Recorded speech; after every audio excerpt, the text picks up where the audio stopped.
Peter Thiel, obviously co-founder of Palantir and tech mogul, one of the tech moguls, really, not just tech mogul, but one of the tech moguls, one of the most important historical figures that is living right now, has been giving a series of lectures around the world about the Antichrist. He sat down for a two-part interview with Peter Robinson of the Hoover Institution and has basically been giving a version of that. He went to Ross Douthat's podcast. He was in San Francisco recently, and the Washington Post wrote up some leaks from the San Francisco lecture. The headline here is Inside Billionaire Peter Thiel's Private Lectures, Warnings of the Antichrist and U.S. Destruction. The question of the katechon is enormously complicated, and Spencer, you and I could talk in like very weedy and useless ways about Carl Schmitt and all of the different elements of this cauldron. And now we're going to. Years. Congratulations, now we're audience. Going to. And here we go. Well, but I mean, this gets when you were talking just now about Fauci and this idea of perpetual preparedness, that does sound not entirely unlike the description of the Antichrist from the Bible. And Thiel's lectures on the katechon have been basically, I have a very cynical perspective on this, Spencer, basically pitching generative AI, not just AI, but generative AI, LLM type of stuff, as the katechon that is holding back the Antichrist, according to what Paul wrote in 2 Thessalonians, which you may actually have, you may actually know that by heart. You may have committed that to memory. I have not. But the katechon basically is what Paul says is holding back the Antichrist. Schmitt saw in that communism, one world communism. Peter Thiel has been talking a little bit about that as well, but he's also posited that somebody like Greta Thunberg is the Antichrist, and that it may be generative AI that re-injects dynamism into the world and allows humans freely to posit their own solutions or to create their own solutions with agency as individuals, that holds back the Greta Thunbergs from their positions as the Antichrist. Now, you can correct my interpretations of the, Spencer, if you've seen it go in a different way. My concern is that Peter Thiel has seen a Christian revival in Silicon Valley, which I know you know is very real because you literally wrote a book kind of aimed at that exact audience about this very phenomenon, as sort of in the vein. I suppose that's true.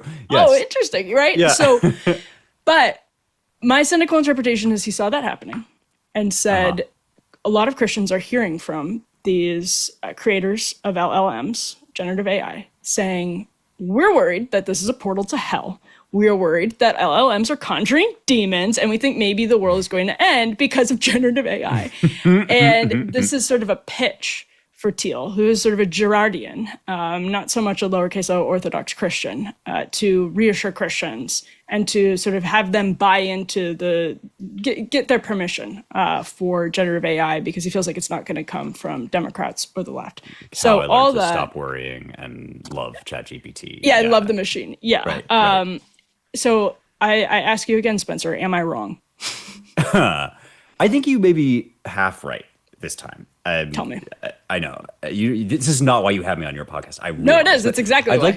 I'd like to start perhaps with this Washington Post article, which really tickles me, because if you read the legacy press, there is truly nothing more sinister or threatening than an arcane right-wing intellectual. Like the way that these people report on Curtis Yarvin, my colleagues at the Claremont Institute, and now these Thiel lectures, which really are like, talk about dorky losers sitting around and talk. I mean, like these are my people, right? This is like these really are. Right, exactly. We're talking about the katechon. We're getting in the weed, like, and the way that these pieces portray this is always as like a dark, smoke-filled back room where everyone rubs their hands together and talks in code about taking over the world. I've been in some of these smoke-filled back rooms, and I promise we're way, way less cool than this makes us sound.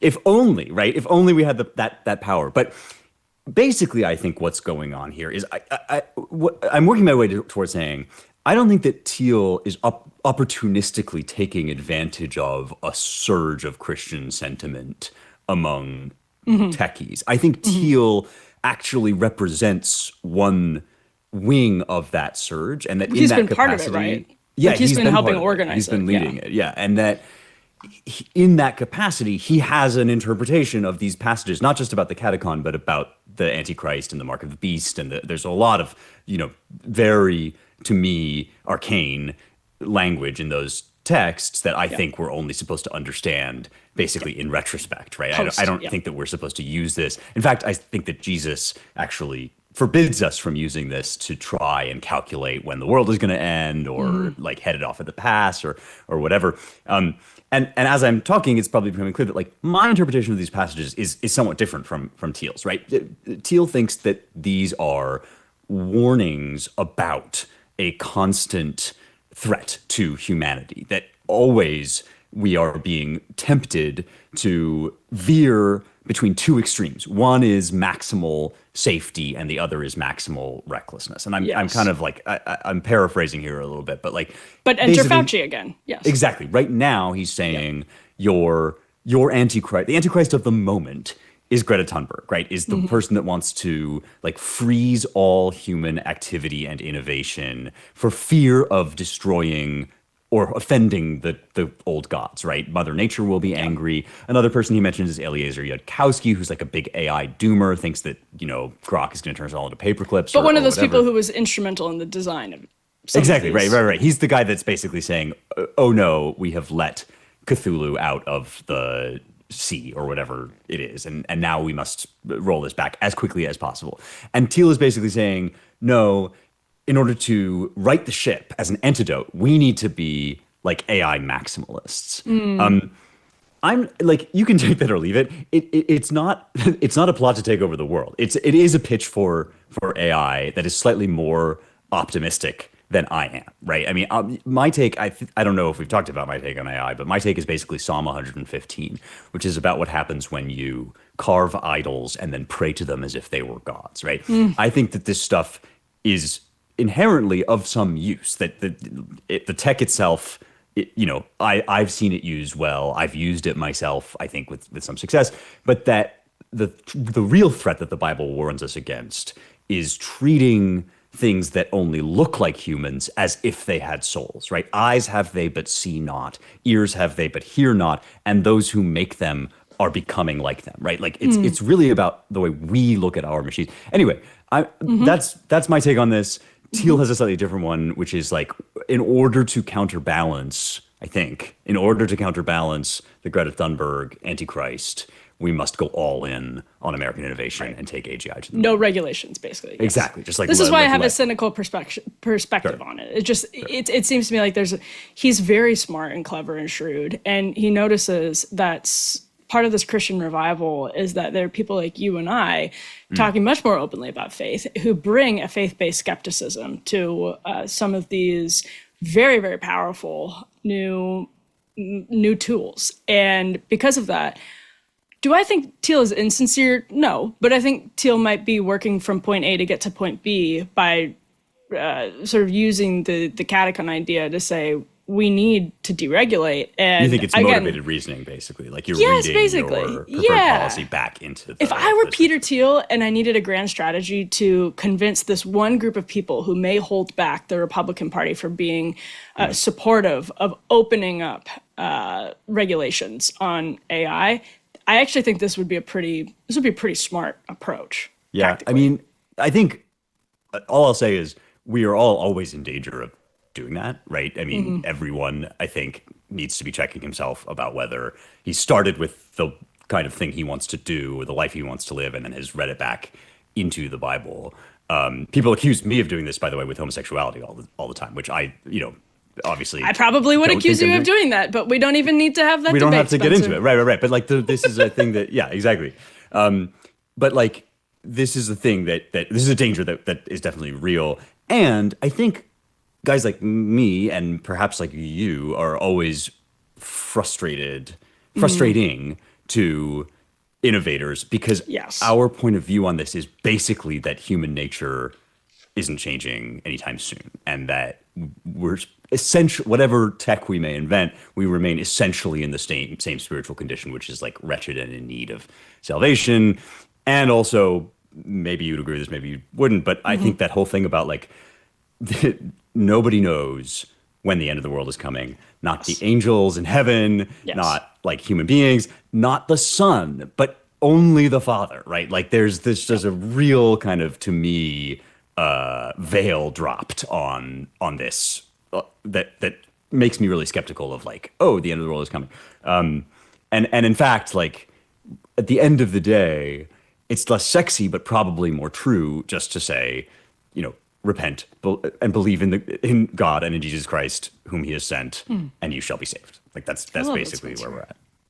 I love that. I obviously want to talk about the CNN article that you highlighted, but before we do, just because you particularly have good knowledge in this space, can you give us a little bit of a truncated kind of historical context for the katechon itself? I mean, obviously going back to Nero, there were people reading into Paul and Schmidt talking in the age of one world communism about what was the 1920s, so it was probably Stalin. It's a recurring theme in the Christian world.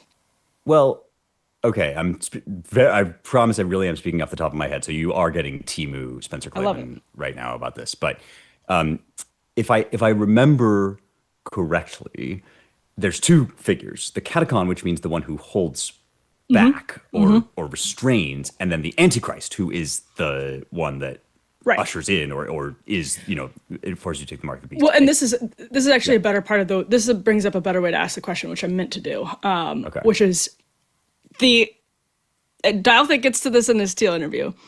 Should Christians want to identify the Antichrist? Is the katechon a Greta Thunberg figure? Is the katechon a Christian figure? Like, that's why I think it gets to your point about the sort of futility of trying to read into all of this. But as we are just thinking about the historical context, how have Christians thought about whether they should be someone who is like trying to defeat the katechon, focus on the Antichrist? Like, who is the katechon? It just all is the katechon a good figure because they're holding back the Antichrist? Well, right. I think that's a really good question. Like, my perspective on this is another place where I differ from Thiel is Maranatha, right? It's in the epistles, Lord, come quickly. And I think many of the early Christians basically thought that what Jesus was talking about was the destruction of the second temple, right?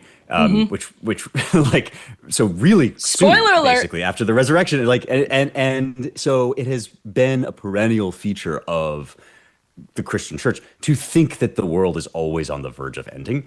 And for my money, that may always be true. Like, there is something about, there's something for the point of view that prophecies do refer to a specific time in the future, but also describe a pattern that is constantly recurring throughout history. So I think salvation history is like this. Like, if you read Isaiah and the prophecies of the suffering servant and all of the things that seem to refer to Jesus, I think he is also describing the liberation of the Jews from their exile in Babylon, which happened before Jesus. And he's describing many, many acts of liberation that have happened in Jesus' name ever since the resurrection. So it's possible for kind of these texts to describe patterns that are so deeply ingrained into the structure of the universe that they recur and repeat themselves in larger and smaller ways kind of throughout history. So now you're a Girardian too. I mean, yeah, I think I really like Girard. I think he's like got a lot to say for himself. But the short answer to your question is like, I don't think actually that it's our job to stop the apocalypse from coming. And arguably, the Lindy trad Christian view is that we should all be very eager for the apocalypse to happen, or at least we're not supposed to want to live, I guess, in the moment when it happens, because that's when everything is really going to suck, right? Jesus says, like, pray that you will not be around to see this. But I do think that ultimately, since we think that we win in the end of this, we do, like, holding back the apocalypse isn't necessarily the obvious Christian thing to do. And it's possible that by trying to hold it back, you're really just playing into God's hands, because he's got this whole like drama orchestrated that includes both the katechon and the Antichrist and kind of balances them against one another. That would be for my money, like, Lord, come quickly. Right. Okay, so that's really well said. And no small, I mean, it's no small matter when we're talking about how to think in the terms of how Thiel is thinking here and how to evaluate what Thiel is saying here. It's a fairly important bit of nuance, Spencer. Did you know, I know you know this, chips and fries were once cooked in beef tallow until the 1990s when corporations swapped it for cheap seed oils. Now those oils make up 20% of the average American's daily calories and are linked to inflammation and metabolic issues. Somehow, of course, that got sold as, quote, healthy. But Masa Chips is flipping the script. They use just 3 ingredients: organic corn, sea salt, and 100% grass-fed beef tallow. No seed oils, no fillers, just bold flavor and serious crunch, strong enough to scoop guac or salsa without crumbling. I tested this out last night during the Packer game. Served some Masa Chips. People were beside themselves, jaw on the floor, wanted to get their own bags right away. Snacking on Masa is really a whole different vibe. You feel satisfied, light, and energized with zero crash, bloat, or that gross, sluggish fog. And the beef tallow is so good. That's the secret sauce. It keeps you full and focused, not mindlessly munching. My favorite flavor, I like the spicy flavor. I like lime. I like churro. The zing hits just right. So if you're ready to give Masa a try, go to masachips.com/afterparty and use code afterparty for 25% off your first order. Great deal. That's masachips.com/afterparty and code afterparty for 25% off your first order. And if you don't feel like ordering online, good news, that's fine. Masa is now available nationwide at your local Sprouts supermarket. Stop by and pick up a bag before they are gone.